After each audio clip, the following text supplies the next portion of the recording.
India Australia ನಡುವೆ border Gavaskar trophy ಏನು 5 test match series ನಡೀತಲ್ಲ, ಆ ಒಂದು ಟೆಸ್ಟ್ನಲ್ಲಿ ಟೋಟಲ್ ಆಗಿ 5ನೇ ಟೆಸ್ಟ್ನಲ್ಲಿ 5ನೇ ಟೆಸ್ಟ್ ಸ್ಟಾರ್ಟ್ ಆಗಬೇಕು ಇನ್ನು 1-2 ದಿನ ಒಳಗಡೆ ಪ್ರಾಕ್ಟೀಸ್ ಮ್ಯಾಚಲ್ಲಿ ಟೀಮ್ ಇಂಡಿಯಾ ಪ್ರಾಕ್ಟೀಸ್ ಮ್ಯಾಚಲ್ಲಿ ತೊಡಗಿತ್ತು. ಆ ಒಂದು ಪ್ರಾಕ್ಟೀಸ್ ಮ್ಯಾಚ್ನಲ್ಲಿ ಸ್ವಲ್ಪ ಮಾನಿ ಮಾರ್ಕಲ್, ಇಂಡಿಯಾದ ಬೌಲಿಂಗ್ ಕೋಚ್ ಆದ ಮಾನಿ ಮಾರ್ಕಲ್ ಸ್ವಲ್ಪ ಲೇಟಾಗಿ ಬಂದ್ರಂತೆ ಪ್ರಾಕ್ಟೀಸಿಗೆ.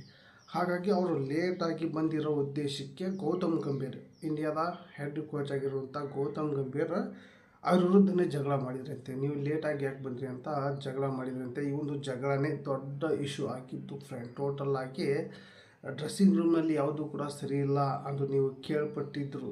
ಕೆಲವಷ್ಟು 5ನೇ ಟೆಸ್ಟು ಸ್ಟಾರ್ಟ್ ಆಗೋಕ್ಕೂ ಮುಂಚೆ ಎಲ್ಲ ಸುದ್ದಿ ಹರಿದಾಡಿತ್ತು. ಇಂಡಿಯಾದಲ್ಲಿ ಏನೋ ಸ್ವಲ್ಪ ಗಲಿಬಿಲಿ ನಡೀತಾ ಇದೆ, ಯಾಕೆ ಜಗಳ ಬೀದಿಗೆ ಬಂದಿದೆ ಅಂತ ಎಲ್ಲ ಕಡೆ ಸ್ವಲ್ಪ ಚರ್ಚೆ ಆಗ್ತಿತ್ತು. ಆದರೆ ವಿಷಯ ಈಗೀಗ ಹೊರಗೆ ಬೀಳ್ತಾ ಇದೆ. ಟೋಟಲ್ಲಾಗಿ ಮಾನಿ ಮಾರ್ಕಲ್ ಹಾಗೆ ಗೌತಮ್ ಗಂಭೀರ್ ಜಗಳ ಮಾಡಿದ್ದು ಉದ್ದೇಶ ಅವಾಗೇನು ಹೊರಗೆ ಬಿಟ್ಟಿದ್ದಿರಲ್ಲ, ಈ ಒಂದು ಜಗಳ ಆಗಿದೆ ಅಂತ ಹೊರಗೆ ಬಿಟ್ಟಿಲ್ಲ. ಆದರೆ ಈಗ ಹೊರಗೆ ಬಂದಿದೆ. ಟೋಟಲ್ಲಾಗಿ ಗೌತಮ್ ಗಂಭೀರ್ ಯಾಕೋ ಕೋಚ್ ಆಗಿ ಅವ್ರು ಯಾಕೋ ಸ್ವಲ್ಪ ಅವ್ರಿಗೆ ಸಿಟ್ಟು ಜಾಸ್ತಿ. ಆಮೇಲೆ ಡ್ರೆಸ್ಸಿಂಗ್ ರೂಮ್ನಲ್ಲಿ ಸೋಲೋಟಿಗೆ ಒಂದು ಟೈಪು ಮಾಡೋದು, ಗೆಲಟ್ಟಿ ಒಂದು ಟೈಪ್ ಮಾಡೋದು, ಎಲ್ಲ ಟೈಮಲ್ಲಿ ಒಂದೇ ರೀತಿ ಇರಬೇಕು. ದ್ರಾವಿಡ್ ಆಗಲಿ, ಆಮೇಲೆ ಕುಂಬ್ಳೆ ಆಗಲಿ, ರವಿಶಾಸ್ತ್ರಿ ಆಗಲಿ, ಇವರೆಲ್ಲ ಟೀಮ್ ಇಂಡಿಯಾದ ಕೋಚ್ ಆಗಿದ್ದವರಲ್ಲ. ಅವರು ಕೋಚ್ ಇದ್ದಾಗ ಇಂಡಿಯಾ ಟೀಮ್ನ ಯಾವ ರೀತಿ ತೊಗೊಂಡು ಹೋದರು, ಯಾವುದೇ ಒಂದು ಸಮಸ್ಯೆ ಇಲ್ದಾಗೆ. ಸ್ವಲ್ಪ ಕೊಹ್ಲಿದು ಕುಂಬ್ಳೆದು ಬಿಟ್ಟರೆ ಮತ್ತೆಲ್ಲಿ ಕೂಡ ಎಲ್ಲಿ ಮಿಸ್ಟೇಕ್ ಆಗಲಿಲ್ಲ.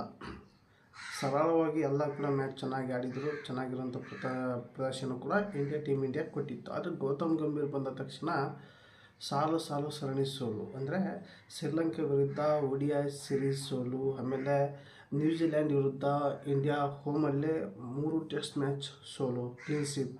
ಆಮೇಲೆ ಆಸ್ಟ್ರೇಲಿಯಾ ವಿರುದ್ಧ 3-1 ಬಾರ್ಡರ್ ಗವಾಸ್ಕರ್ ಟ್ರೋಫಿ ಕೂಡ ಸೋಲು. ಫ್ರೆಂಡ್, ಟೋಟಲಾಗಿ ಈ ಒಂದು ಸೋಲಿನಿಂದ ಕಂಗೆಟ್ಟ ಟೀಮ್ ಇಂಡಿಯಾದ ಕೋಚ್, ಹಾಗೆ ಕೋಚು ಕೂಡ ಯಾವಾಗ ಅವರು ಪ್ರದರ್ಶನ ಕೊಡ್ತಾಯಿಲ್ಲ ಟೀಮ್ ಇಂಡಿಯಾ, ಆವಾಗ ಸ್ವಲ್ಪ ರಾಂಗ್ ಆಗ್ತಾ ಇದ್ದಾರೆ. ಈ ಒಂದು ರಾಂಗ್ ಆಗೋದ್ರಿಂದ ಉದ್ದೇಶ ಏನಿಲ್ಲ, ಏನಪ್ಪ ಅಂದರೆ ಟೀಮ್ನಲ್ಲಿ ಏನು ಫಾಲ್ಟ್ ಆಗ್ತಾ ಇದೆ ಅದನ್ನು ಸ್ವಲ್ಪ ಚೇಂಜ್ ಮಾಡ್ಕೊತ ಹೋದರೆ ಎಲ್ಲ ಕೂಡ ಸರಿ ಆಗುತ್ತೆ.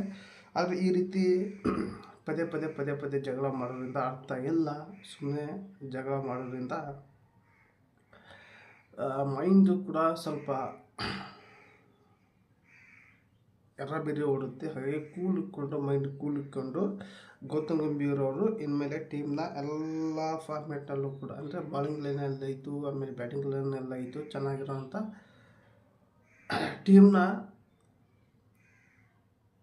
ಟೀಮ್ ಕಟ್ಟಬೇಕು ಫ್ರೆಂಡ್. ಟೋಟಲಾಗಿ ಗೌತಮ್ ಗಂಭೀರ್ ನೋಡೋಣ ಫ್ರೆಂಡ್. ಮುಂದಿನ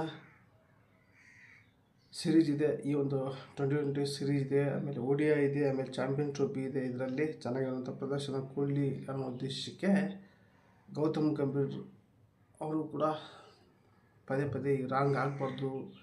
ರಾಂಗ್ ಆಗೋದ್ರಿಂದ ಟೀಮ್ ಇಂಡಿಯಾದಲ್ಲಿ ಸ್ವಲ್ಪ ಗಲಿಬಿಲಿ ಆಗುತ್ತೆ. ಹಾಗಾಗಿ ನಾನು ಹೇಳ್ತೀನಿ, ಈ ಒಂದು ವಿಡಿಯೋದಲ್ಲಿ ಗೌತಮ್ ಗಂಭೀರ್ ಅವರು ಸ್ವಲ್ಪ ಕೂಲಾಗಿದ್ದರೆ ಎಲ್ಲ ಕೂಡ ಸಮಸ್ಯೆ ಕರೆಕ್ಟ್ ಆಗುತ್ತೆ ಅಂದ್ಕೊಂಡಿದ್ದೀನಿ ಫ್ರೆಂಡ್. ನಿಮಗೇನು ಅನ್ಸಂತ ಕಮೆಂಟ್ ಮೂಲಕ ತಿಳಿಸಿ. ಗೌತಮ್ ಗಂಭೀರ್ ಈ ರೀತಿ ಮಾಡ್ತಾ ಇದ್ದಾರೆ, ಈ ರೀತಿ ಅವ್ರು ಕೂಲ್ ಇರಬೇಕಾ ಅಥವಾ ಇದೇ ರೀತಿ ಇರಬೇಕಿರೋದು ಕೂಡ ನಿಮಗೆ ಬಿಟ್ಟಿದ್ದನ್ನ ನೀವು ತಿಳಿಸಿ. ಹಾಗೆ ಈ ಒಂದು ವಿಡಿಯೋ ಇಷ್ಟ ಆದರೆ ಒಂದು ಲೈಕ್ ಕೊಡಿ ಅಂತ ಹೇಳಿ ಏನು ಮಾಡ್ತಾ ಇದ್ದೀರಿ. ಮತ್ತೆ ಅಂತ ವಿಡಿಯೋಸನ್ನು ಟೇಕ್ ಕೇರ್, ಬಾಯ್.